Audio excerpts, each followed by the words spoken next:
কি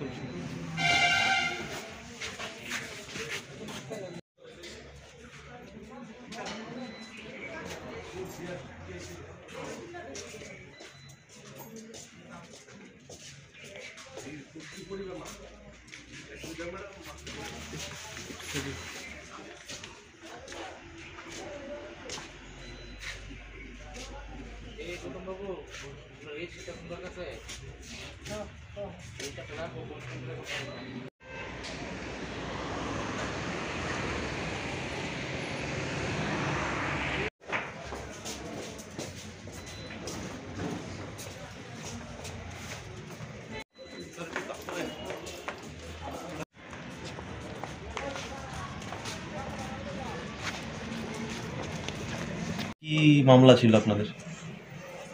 অ্যাকচুয়ালি আপনার একটা বিষয়ে অবগত আছেন যে গত 4/12/2021 ইংরাজি পুনাবন জিসিএস পয়েন্টে একটি ফায়ারিং ইনসিডেন্ট সংঘটিত হয়। উক্ত মামলায় অভিযুক্ত আসামি কনস্টেবল টিএসআর জওয়ান সুকান্ত দাস তার সার্ভিস রাইফেল থেকে পুনাবন জিসিএস পয়েন্টের অফিসার হাবিলদার নায়ক সুবেদার মার্কা সিং জমাতিয়া আরেকজন নায়ব সুবেদার কিরণ কুমার জমাতিয়া দুজনকে গুলি করে হত্যা করে। হত্যা করার পর অভিযুক্ত আসামি সুকান্ত দাস তার সার্ভিস রাইফেল এবং বাইক নিয়ে মধুপুর থানায় আত্মসমর্পণ করে। উক্ত মামলা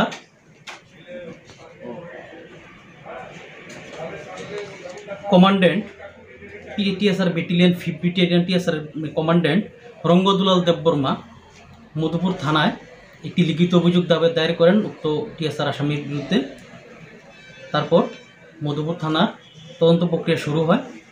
তৎকালীন মধুপুর থানার ওসি তাপস দাস মধুপুর থানায় টিএসআর জওয়ানের বিরুদ্ধে ভারতীয় দণ্ডবিধি 302 ধারায় একটি মামলা নথিভুক্ত করেন এবং তদন্ত প্রক্রিয়া শুরু হয়। তদন্ত প্রক্রিয়া শেষে উক্ত মামলার তদন্তকারী অফিসার আয়ু শুভজিৎ দেব টিএসআর জওয়ানের বিরুদ্ধে মাননীয় আদালতে চার্জশিট সাবমিট করেন। উক্ত মামলায় অভিযুক্ত আসামিকে জেলে রেখে সম্পূর্ণ বিচার প্রক্রিয়া সম্পূর্ণ হয়।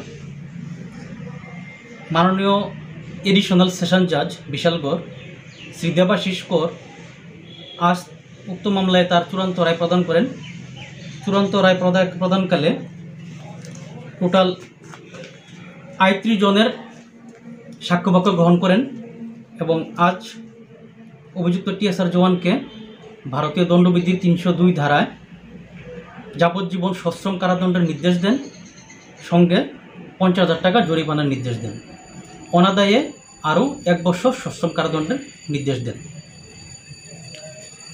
গোটা মামলায় অ্যাকচুয়ালি কি ঘটনা ছিল, কি কারণে ওই দিনের ইনসিডেন্টটা ঘটেছিল?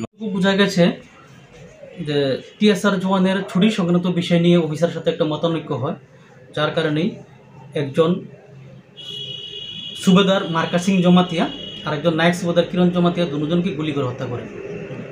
অভিযুক্ত টিএসআর জওয়ানের নাম? তার নাম সুকান্ত দাস। বাড়ি কোন জায়গায়? তার বাড়ি 5 ব্যাটালিয়ন টিএসআর কর্মরত, টিএসআর 5 ব্যাটালিয়ন কর্মরত ছিলেন।